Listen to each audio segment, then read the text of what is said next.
Pada hari ini, anda akan mengenal dan memerihalkan tangen kepada bulatan. Kita lihat rajah di sebelah. Kita ada garis lurus PQ dan RS. Ini garis lurusnya. PQ dan RS masing-masing menyentuh bulatan. Mana bulatan yang disentuh adalah anda nampak yang warna pink ini. Dia adalah bulatan dan garis tersebut ia menyentuh pada bulatan tersebut pada titik X dan Y. Ini titiknya, titik X dan Y. Sementara garis lurus UV, ada lagi satu garis lurus UV, ini garis lurusnya UV. Melalui titik A dan titik B pada bulatan. Ini titiknya, ini titik A dan titik B. Maka PQ dan RS tangen kepada bulatan. PQ dan RS tangen kepada bulatan. PQ dan RS tangen. Kenapa dia adalah tangen kepada bulatan? Cikgu terangkan terus. Tangen kepada bulatan ialah suatu garis lurus. Kan anda nampak garis lurus tadi? PQ dengan RS yang menyentuh bulatan. Dia mesti sentuh bulatan pada satu titik saja. Ini yang paling penting, satu titik saja.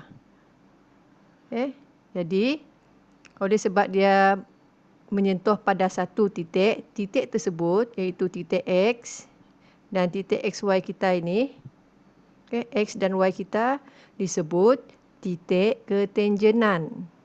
Kalau X adalah bagi garis PQ. Kalau Y adalah bagi garis RS masing-masing. Manakala UV dia bukan tangen. Kenapa bukan tangen? Ini UV ni. Kerana tengok dia ada dua titik kan? Ini ada dua titik. Jadi cikgu undo dulu. Dia ada dua titik. Jadi dia bukan titik ketangenan sebab jika dia adalah tangen dia mesti satu titik saja. Sebab itu cikgu bulatkan satu di sini.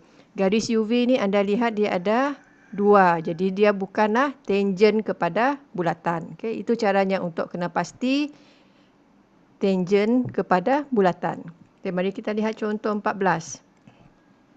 Adakah semua garis lurus? Kita nak cek dulu. Nanti kita semak. Garis lurus dan titik yang ditunjukkan dalam rajah di sebelah ialah tangen kepada bulatan dan titik ketangenan. Macam tadilah kita akan nyatakan.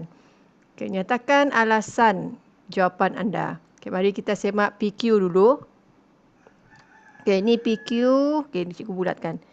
PQ. Satu garis lurus, betul. Ada berapa titik? Satu titik. Jadi dia adalah tangen. Sebab dia menyentuh bulatan pada satu titik saja. Anda pastikan titik itu, satu titik. Jadi cikgu tik ini tangen. Kita lihat garis terusnya. RS. Cikgu guna warna merah. RS. Berapa titik dia melanggar pada garisan ni? Tengok, ada dua. Satu F. Yang kedua adalah G. Oleh sebab dia dua titik, maka dia bukan. Kita turun ke bawah sikit. TU. TU. Jika cikgu panjangkan guna pembaris. Masih juga ni. TU. Tak ada, kita cuma ada satu titik saja. Titik U. Jadi ini adalah tangen. Cikgu tik. Ada lagi satu garis yang belum. MN. Jika anda lihat secara diperhatikan sekali secara pintas, anda dapati cuma satu titik. Tapi sebenarnya bila kita tarik garis ini, cikgu tarik dari atas, dia akan wujud dua titik sini.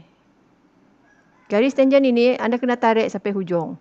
Jadi sebenarnya dia ada dua titik. Ini titik yang pertama, ini titik yang kedua. Maka dia bukanlah tangen. Okey, sekarang kita akan bina ayatnya. Cikgu tulis. Yang mana satu tangent tadi? PQ dan TU ialah tangent kepada bulatan kerana menyentuh bulatan hanya pada ini poin yang penting, satu titik. Ini sebabnya untuk menyatakan alasan anda mesti menyatakan satu titik itu. Jadi anda terus kaitkan dengan titik. Titik mana satu tadi? Titik E dan U. Titik E dan U ialah, kita sebut dia sebagai titik ketangenan. Cikgu gariskan, ini adalah titik ketangenan bagi PQ dan TU masing-masing. Okay, ini yang adalah tangent yang cikgu terangkan sekarang. Okey, bagi yang bukan tangent, RS. Kenapa RS bukan tangent? Okey, RS bukan tangent. Kena nyatakan alasan kenapa RS ni bukan tangent kepada bulatan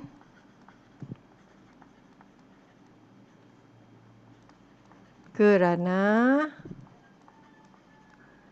melalui, ada berapa titik? Anda lihat, melalui dua titik. Okey, dua titik pada bulatan.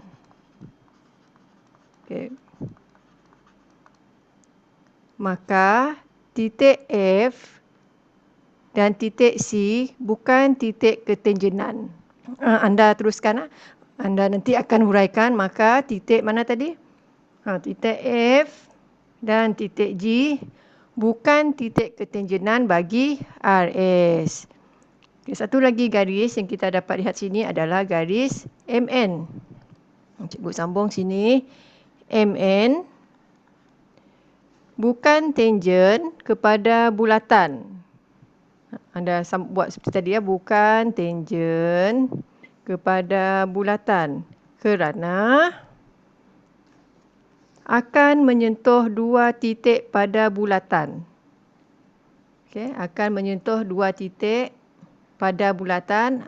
Yang bezanya adalah apabila ataupun jika dipanjangkan.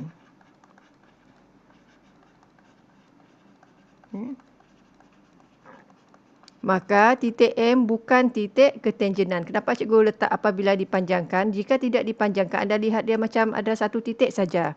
Tapi apabila dipanjangkan ke belakang, kita akan nampak, baru kita nampak dia akan ada dua titik. Jadi titik M bukan titik ketangenan. Okay. Di hujung video ini, cikgu harap anda dapat bezakan tangent. Tangent dia mesti garis lurus dan dia melalui satu titik, dan yang bukan tangent. Apabila anda diberi satu garis seperti contoh, anda kena panjangkan garis tersebut sehingga ke hujung untuk pastikan dia betul-betul melalui satu titik saja, barulah ia dipanggil sebagai tangent.